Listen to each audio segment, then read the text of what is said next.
The Detroit Pistons return to action Thursday night against the Orlando Magic after the All-Star break. I'm going to give you guys 3 storylines that fans should be watching for the rest of the season, for the final 23 games of the Pistons season. We're going to talk about that in today's episode of the Locked On Pistons podcast.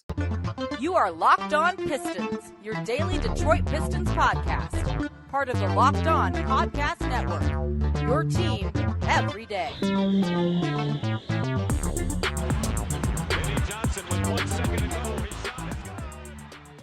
What's the deal? Welcome back to another episode of the Locked On Pistons podcast. Per usual, I'm your host, Kuka Hill. You can find me over on Twitter at Kuka Hill. I want to thank you guys for making Locked On Pistons your first listen of every single day. We are free and available on all your podcast platforms. If you haven't already, hit that subscribe button at the YouTube channel or leave us a 5-star review on whatever podcast platform you're listening to this on. That's another great way to support the podcast. And today's episode is brought to you by FanDuel Sportsbook, official sportsbook of Locked On. Make every moment more. Visit FanDuel.com/Locked On today to get started.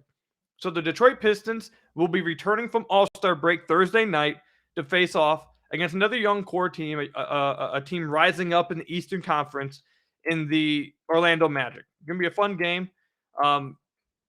I spoke with the Locked On Magic host, and they were talking about it's going to be a lot of layup lines. So I'm sure both teams could use some easy buckets coming out of All-Star break. But what I want to talk about on the podcast are 3 storylines for the final third of this season. The Pistons have 23 games left of their season.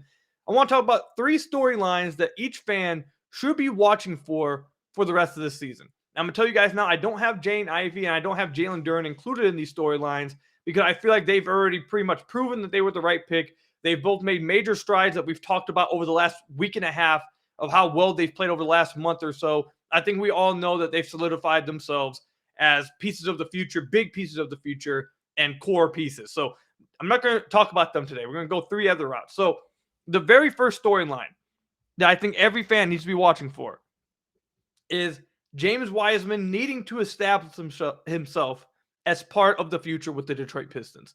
Now, look, when the Pistons made this trade for James Wiseman, I came on here and I said it's a low-risk, high-reward move. And I still feel that way. However, Pistons fans are going to absolutely destroy Troy Weaver. They're going to be just loud as ever if James Wiseman does not end up proving to be a part of this future because they gave up Saddiq Bey. Saddiq Bey, you guys know I wasn't a fan of him, but he was a fan favorite for a lot of fans. A lot of fans loved him. He was one of the members of the 2020 draft class, the core 4 that they called it. And the Pistons moved him to get James Wiseman. So while I believe it is a low-risk, high-reward move, even if it doesn't work out, it's not hurting you much anyways, a lot of fans will hold this against Troy Weaver and say you gave up Saddiq Bey for a guy who didn't even prove himself and ended up off the team by a year after you done traded for him. So that's the number one reason why James Wiseman needs to establish himself as part of the Pistons' future moving forward. Number 2, they really could use him. They really could use him to prove to be a really good piece of this team moving forward. We've talked about how much Weaver thinks of him, how highly he thinks of him. Some of the things he says about him makes it sound like that he doesn't just view him as a bench player for this team. He thinks he could for real reach the potential he had at that number 2 pick. And if he could do that, that would be major for this team. That would be huge for this team. I think him and Duren are an intriguing front court pairing. I'm not sure if it can work. I'm not sure if it won't work. I don't know yet. I do think it's intriguing. I think they would provide a lot of athleticism in that front court, a lot of size, a lot of strength. I really would like to see what they look like. But nonetheless, it would really help this team moving forward if they could add another blue chip type of prospect to Cade Cunningham, to Jaden Ivey, and to Jalen Duren. Because I feel like, and we're going to talk about some of these guys later, but a lot of the other young players on this team, I feel like a lot of us have accepted are going to be bench players. They're going to be guys who get like 20 minutes off this team, off the bench for this team in the future, if they're even on the team moving forward. And with the way they've talked about Wiseman, Troy Weaver specifically, with the way he's talked about him, it would make you think that he feels like he has the chance, I should say, to be much more than that, to be a legit piece, just like Jalen Duren and Jaden Ivey. Like, that's how highly Weaver thinks of him. Now, is that realistic? No. But Wiseman needs to at least prove for the rest of this year. We don't need him to look like an all-star. The Pistons don't need him to look like the number 2 overall pick for the rest of this year. But he does need to show that he has that potential in there. He does need to show improvement as the year goes on. And he needs to show that Weaver is right in his talent evaluation. And that leads me to reason number 3 why this obviously matters so much. And I'm not going to mention the reasons of Wiseman needs it for his career. Wiseman needs to, he wants to be good in his NBA career. He wants to reach his potential. Because those are obvious things. I don't need to go over that. That's just simple things. The third thing I'm going to bring up is for Weaver's reputation as a talent evaluator. The reason why I was so cool with this trade and really happy with it is because we have been told for years upon years since Weaver has had this job that his calling card, what he's going to hang his hat on, is talent evaluation.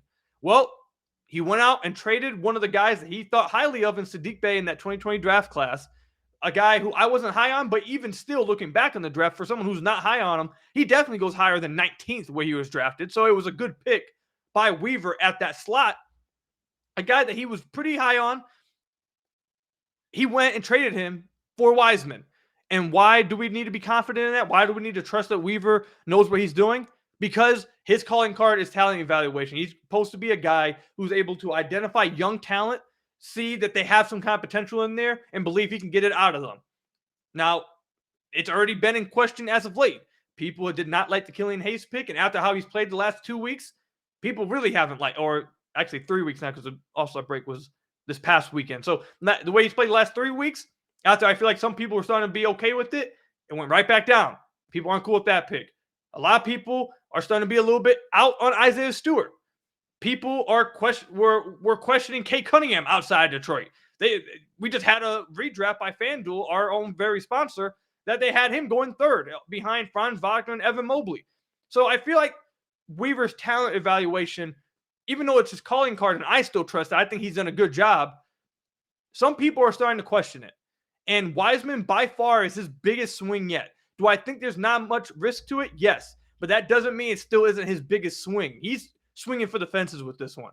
He's taking a chance. A lot of people have already ruled Wiseman a bust. And when the Pistons traded for him, we're like, what are you doing trading for a bust? You trade a guy who's proven that he'll at least be in the NBA for a guy who's going to be out of the NBA in like a year or so. Like, that's how out some people were in Wiseman.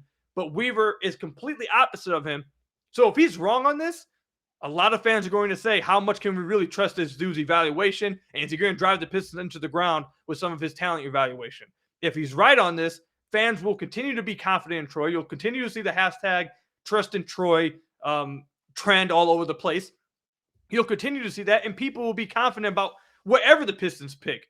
Like, for example, if Wiseman were to play really well for the rest of the year and the Pistons were to use him in different creative situations and he succeeded in those situations, I feel like even if the Pistons were to fall to 3, 4, 5, 6, whatever in the draft this offseason, I feel like Pistons fans will feel even more confident about that. They may feel confident right now already because of Jaden Ivey, because of Jalen Duren this past season. But I'm not going to lie. I've been seeing your guys' comments. I've been seeing what you guys have been tweeting at me. And there's been a lot of questioning of Weaver lately. So I feel like if he's right with Wiseman, if Wiseman proves him right for the rest of this year, not only will fans feel more confident in Weaver, but they'll also have another piece of the building blocks moving forward. And obviously it will be big for James Wiseman and everyone around him on this team. So that's why I believe Wiseman's development and how he plays the rest of the year is the number one storyline. Those 3 reasons. If you guys have any other reasons why Wiseman is a big storyline to watch, I'd love to hear it. Tell me in the comment section down below or over on Twitter at Kuka Hill. Or if you guys have a different number one storyline to watch, let me know that in the exact same places. I'd love to hear from you guys. When we come back, another storyline. There once was 4. Now there's only 2. How many will be here in 2 months? The core 4 that they were called. The 2020 draft class, there's only 2 guys left. Killian Hayes, Isaiah Stewart. How long will they last? We're going to talk about that when we get back. But first, I got to tell you guys about one of our sponsors, FanDuel.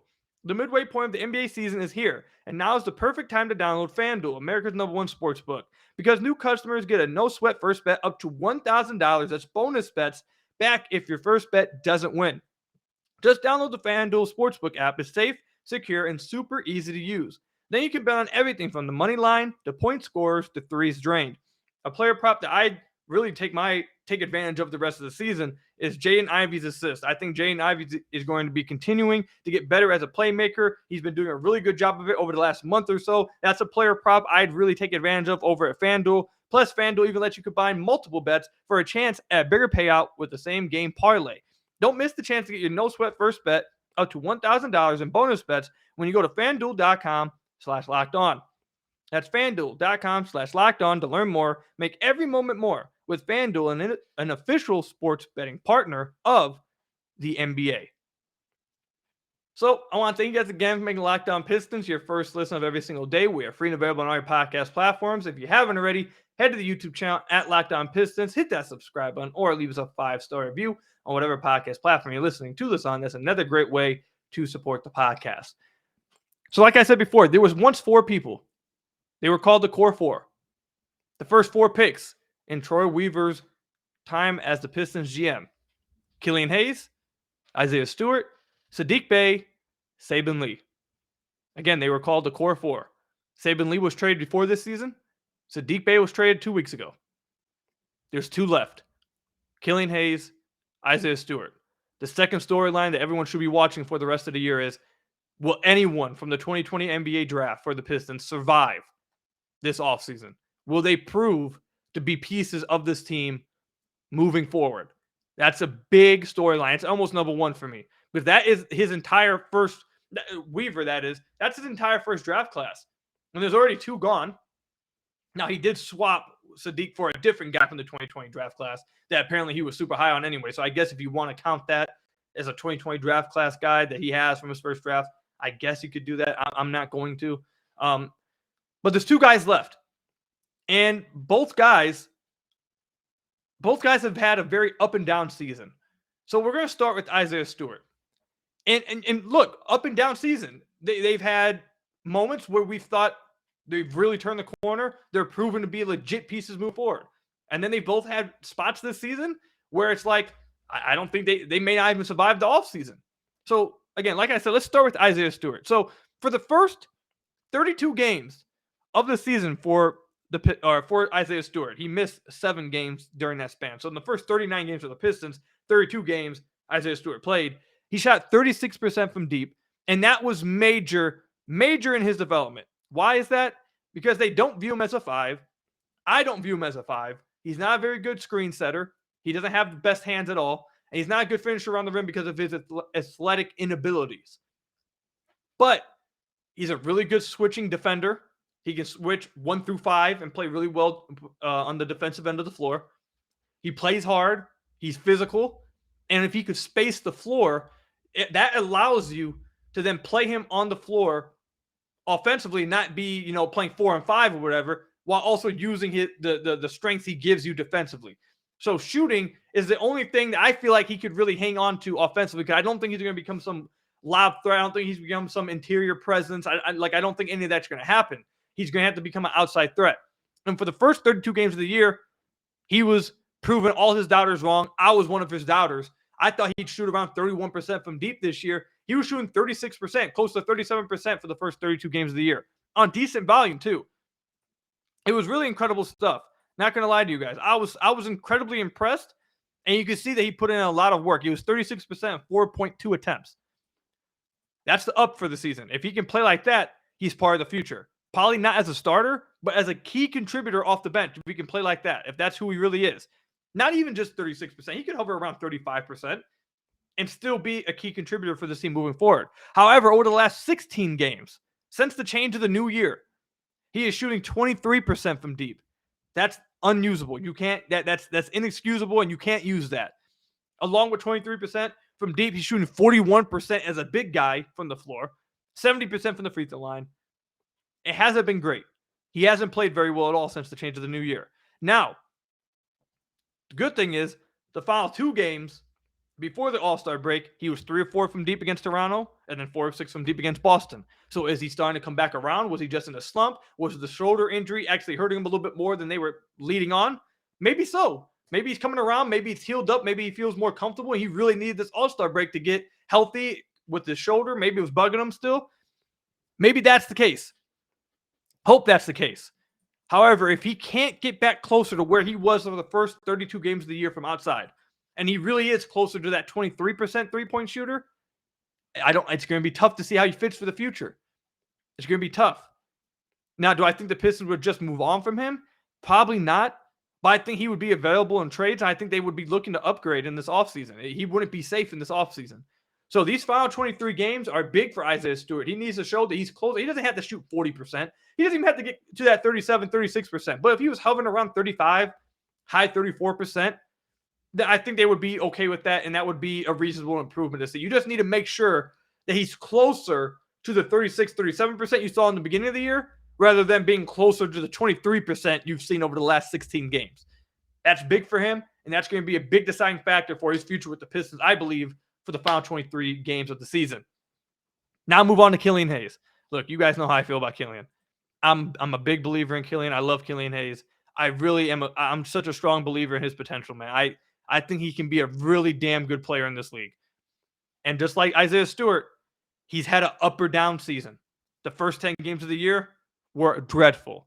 They were absolutely dreadful. One of the worst 10 game samples I've ever seen from a player. He couldn't hit the side of a house. He looked scared on the floor. He was not confident. It was terrible stuff. Terrible stuff.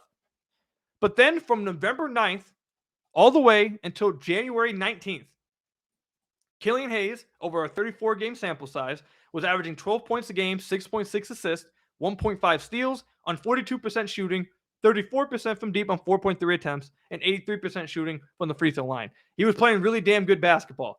You add to those stats, that ability to put up 12 points a game while being a fine spacer and being a really damn good defender, a really damn good playmaker at his size, that's a legit contributor for any team. That right there is a legit contributor for any team. That's a valuable role. That's like a Alonzo Ball type of role. You have to become a better shooter than that, but that's Alonzo type archetype. That's a Marcus Smart type archetype, where you're a defender, a passer, a playmaker, smart guy, and also not a complete, nobody in offense. And he was doing that for 34 games. Played really good. I've told you guys the stat when he plays over 30 minutes, he's hovering around 15 points a game, 8 assists a game on 45% shooting, around 35% shooting from deep. He's at times this year, he's looked really damn good. However, since the Paris game, he has not been the same player. Since the Paris game, he's not been the same player. He's in a massive slump. Over his last 10 games, he's shooting 29% from the field, 24% from deep, 72% from the free throw line, averaging 8 points a game and 6 assists. Now, he's still averaging 1.5 steals, but whatever. He's not playing well at all. He's had a few games sprinkled in when he's played well in that stretch. He had a 16-point game against Brooklyn, 17-point game against Boston. But outside of that, he struggled mightily shooting the basketball. He's missing shots that he was hitting beforehand. And this is a big stretch for Killian Hayes. Because Troy Weaver was asked earlier in the year while he was playing well. They were talking about how I've always believed that Killian could do this. I'm a big believer in Killian. He's a part of our future, blah, blah, blah, blah, blah. You heard all that stuff from Weaver. You heard the beat writers, James Edwards III, write their articles about this is just who he is now. He's turned the corner, all that kind of stuff, yada, yada, yada. But now the last 10 games have caused doubt to that. Is he actually turned the corner? Was it just a hot streak? Is he closer to this player the last 10 games than he is the player we saw for 35 games? And Killian is in a make or break situation right now. They got Jane Ivey and Kay Cunningham. He's going to be the backup point guard. That's what he's going to be. They have a top pick in this offseason. If they get a second pick, they're probably going to draft Scoot. Maybe they don't, but I think it's likely they draft Scoot. Now there's 3 guards right there. If Killian does not play in these final 23 games, like how he looked for those 35 games, he's probably not going to be on this team next year.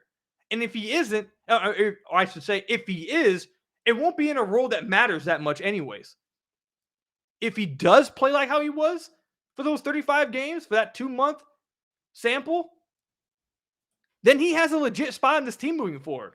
He'll have a legit spot. And if he doesn't have one here, he'll have a legit spot somewhere else. That player he was for 2 months is a really viable player in the NBA. A 6'5" guard with a pretty long wingspan, who's a really strong defender, smart player, really good passer, who can space the floor and score at a reasonable level on 12 points a game. That's just not awful. That's a really valuable player in the NBA. He has to prove that he's like that. If he doesn't, his career with the Pistons is going to be in jeopardy. He has to prove, just like Isaiah Stewart. Does he need to be going out there scoring 25, 26 a game? Like, at times we saw him do during during the 2 months where we saw him go off for 20 points every now and then. Does he need to do that? No. What he needs to do, just like we said with Isaiah Stewart, Killian Hayes has to prove that he is closer to that guy that we saw for that 35 game sample than he is this guy for the last 10 games. If he plays closer to that guy we saw for 2 months, he'll be in this roster next year, and the Pistons will have 2 guys from the 2020 draft class that actually will be pieces moving forward in Isaiah Stewart and Killian Hayes. If they both resemble the player we've seen over the last 10 games, we may not have any members from that 2020 draft class on this team anymore next year. So this is a make or break 23 games, I feel like, for these 2020 draft class members. And look, if they don't play well, they won't be here. And you guys know I'm a big Killian guy. Like I said, I'm a big believer in Killian, but I'm just telling you the facts. I'm not going to lie to anybody. I'm not lying to myself. If he does not play well for these final 23 games, he probably won't be on this team next year, and his career will be in jeopardy. I'm sure another team will pick him up. I really like him to go to the Spurs, but his career will be in jeopardy if he can't prove to be closer to that guy. Isaiah Stewart, his career won't be in jeopardy, but I don't know if his future will be with the Pistons if he can't prove that he's closer to that guy we saw for the first half of the season. So, look, Saddiq's gone. That's one member. Saban Lee was gone before the year. There's 2 guys left. The 2 guys that have archetypes that actually could contribute to winning. I've said that for a while. Those 2 guys were the only guys of that draft class that I feel like have archetypes that I can see helping this team win. Can they actually grow into that archetype for this final third of the season? Can they show that they've improved as that archetype and they can be part of the team moving forward? We'll just have to wait and see. If they don't, they could be replaced this offseason, and Weaver's first draft class could be completely gone in the 23-24 season. So that's the second storyline I'm watching for the rest of the year. Honestly, it's close to being my number 1 storyline. I think it's a pretty big deal if the entire first draft class is just gone off your roster. That's a pretty big deal to me. So let me know what you guys think about that. Comment section down below or over on Twitter at Kuka. And when we come back, look, we want to see the development of young guys. A win every now and then is cool. We celebrate some wins. But let's just be honest. The third priority, the third storyline, the pick in the offseason is the priority. We're going to talk about that when we get back. But first, you guys got to hear from some of our sponsors. So I want to thank you guys again for making Locked On Pistons your first listen of every single day. We are free and available on all your podcast platforms. If you haven't already, head to the YouTube channel at Locked On Pistons, hit that subscribe button, or leave us a 5-star review on whatever podcast platform you are listening to this on. It's another great way to support the podcast. I'm not going to lie to you guys. I think the first 2 storylines I came up with were really good. I might need to be like a story writer. I'm not going to lie. But anyways, the third storyline, like I hinted at, do we like to see some wins every now and then? Absolutely. Does the development of James Wiseman, the development of Isaiah Stewart, Killian Hayes, Jaden Ivey, Jalen Duren, does that matter? Yes. But in the final 23 games of the season, can we just all be honest here? We all know what really matters at this point of the season. Fans in San Antonio know what really matters. Fans in Houston know what really matters. Fans in Charlotte know what the hell really matters. We're all in the race for the bottom. Okay, we're in the race to the bottom. All that matters at this point in the season for teams like Charlotte, for teams like Detroit, for teams like San Antonio, and for teams like Houston is those lottery odds. Is that number 1 pick. That number 1 pick to get the greatest prospect I've ever seen in my life in Victor Wembanyama. That's all that matters. So what do I mean by this? The Pistons better start resting some veterans at some point. Close. Soon, I should say. Not close, soon. They should be resting some veterans. Should they be focusing the most on winning games at the end, or should they be experimenting at stuff? If we saw, I don't know, Jaden Ivey ISOs in the fourth quarter in close games, would I be necessarily mad at it? No. If you saw Jalen Duren post up ISOs at the end of fourth quarters, would I be mad at it? Probably not. You know what I'm saying? Like if you saw 3-guard lineups with Jaden Ivey, RJ Hampton, and Killian Hayes, would I be mad at it? Probably not. You know why? Because that's going to probably give you a loss, and that's going to get you a top pick in this offseason. Now, look, all the way up until this point, all seriousness, though, I am joking a little bit, but in all seriousness, all the way up until this point, grabbing some wins when you can was definitely cool for this team. It definitely mattered to not go on 30-game losing streaks or anything. Like, that mattered. And to play the right brand of basketball and be close and pull off some wins, that mattered for sure. But at this point in the season, everyone who's just being honest with themselves knows for teams that I've mentioned, Houston, San Antonio, Detroit, and Charlotte, from here on out, wins don't matter. You're out the play-in race. You have no chance at the play-in. You play your young guys all the minutes you can. You start to rest your vets with ankle sprains, a sore shoulder, maybe a wrist sprain or something, tiredness. I don't know. You start resting your veterans. You start giving a ton of minutes to your rookies. And you know that you may be developing some rookies. You give them some, not just rookies, but young guys. You develop some young guys. They get a lot of playing time, which helps them. But also en route to that probably means you'll get some losses. And that helps this team in the offseason. And this is the final thing I'll say about this. I know that the first 3 picks are all the same lottery odds. That's not why you need the number 1 pick. You need the number 1 pick so it stops you from falling as far as possible. Like, if you get the number 1 pick, the farthest you can fall is number 5. 2, 6, 3, 7, 4, 8, you get it. I really would rather the Pistons not drop to 5 again this year. Like last year, cool, they got Jaden Ivey, ended up working out. But I would really rather not the Pistons fall to 5 in this draft. I really would like the Pistons to get the number 1 pick, and at the most they fall to 5, but they're likely to get a top 4 pick, likely to get a top 3 pick. Like, I really would like that to happen. So, again, third storyline to watch, make sure, hopefully, Dwayne Casey understands. I think he does. He's done it the last 2 years. He's done it the last 3 years. They understand what this is all about for the last third of this season. And it's about beating out San Antonio. It's about beating out Houston. And it's about beating out Charlotte to the bottom. Hopefully next year we're not doing this. Okay, look, I'd like to be racing for an 8th seed. I'd rather be racing for a 7th seed, 100%. But this is not where the Pistons are at right now. Next year we'll be racing for a play-in spot. That's the hope.